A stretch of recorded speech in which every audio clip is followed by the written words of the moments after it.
Kakabihis lang, takbo na agad sa swimming pool. At ang batang mataba ayaw sumama sa akin at ayaw umahon sa tubig. Nag-swimming nga pala ulit kami dahil birthday ni Brendan. Iniintay pa namin yung mga pagkain kaya nag-swimming muna kami. Ngayon ko nga lang pala mapapagamit kay Just tong neck floater. Hindi niya kasi nagamit to nung nagbataan kami.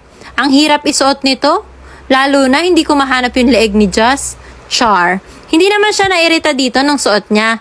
Nagustuhan naman niya. Medyo natatakot lang siya kapag binibitawan ko. Kabibitaw ko sa kanya, ayan, ayaw na umalis ng kapit sa akin. Galit na kaya inalis ko na. Tignan nyo naman yung mga gilit-gilit nitong si Jazz. Nakakagigil. Nag-swimming-swimming na lang kami ni Jazz. Napagod na nga at ayan, makakatulog pa ata. Pero joke lang pala. Okay na sana ang family picture kaso etong si Jazz ayaw tigilan tong cup. Binitawan na nga yung cup kaso wala naman sa mood. Ayaw nagpapakiss ni Jazz, kaya laging sabi ni Gio, sungit naman, kiss lang. Kitang-kita, unang-una ang tiyan mong batang mataba, bilog na bilog. Maya-maya umahon na din kami ni Jazz at nagbanlaw dahil ready na yung mga pagkain. Meron kaming palabok, carbonara, cordon bleu, Shanghai, pork with oyster, kaldaretang manok, pakwan, fried chicken at lumpiang sariwa. Happy birthday, Brendan! O ayan na ha, sa mga naghahanap ng Brendan reveal dyan. Directioner nga pala to. Kaway-kaway sa mga directioner din dyan. Kainan time na. Galit-galit na muna ulit dahil ang daming gutom. Pagtapos kumain, nag-swimming na din ulit yung magdaddy. Langoy, sige langoy. Pagkatapos mag-swimming yan, bagsak yan. Ang ganda naman ang gising ng baby girl namin. Walang sumpong, may pasayaw-sayaw pa.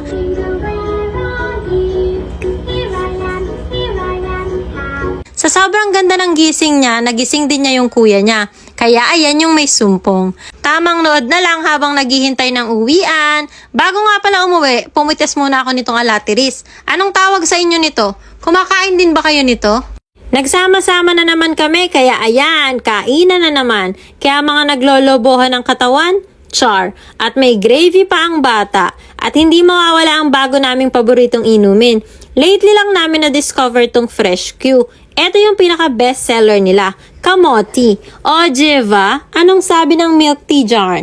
Gawa ito sa natural na sangkap ng katas ng talbos ng kamote na pinasarap ng kalamansi at honey. Natural flavors kaya hindi nakaka-guilty ipainom sa mga bata. Okay na okay to sa mga nanay na hirap pakainin ang mga anak ng mga gulay. Dahil ito ay inumin na siksik sa bitamina. Lalo na sa panahon ngayon na kailangan natin ng dagdag proteksyon at dagdag lakas ng katawan. Hindi lang din to para sa mga bata. Dahil pwedeng-pwede kahit sa matatanda. Gaya ng sabi ko kanina, bago lang namin na-discover tong Fresh Q. At nagulat kami sa lasa dahil ang sarap niya. Hindi naman halatang nasarapan kami. Kasi bago ko pa ma-post tong video, naubos na namin lahat ng yan. Meron din silang iba't ibang flavors. Apple, grapes, pineapple, at orange. Pero ang pinaka-the best nila ay kamote at purely blend calamansi with honey. Meron silang FB page at Lazada shop kung saan kayo pwede mag-order. 130 per box of 10 pieces ang kamote at purely blend. 80 per box naman ang other flavors. Sigurado akong magugustuhan ng mga anak nyo to. Magugustuhan yung lahat. Sobrang recommended. Ang isa pa sa kinagandahan dito, maraming natutulungang local farmers. O diba, nakainom ka na ng masarap at healthy na juice, nakatulong ka pa.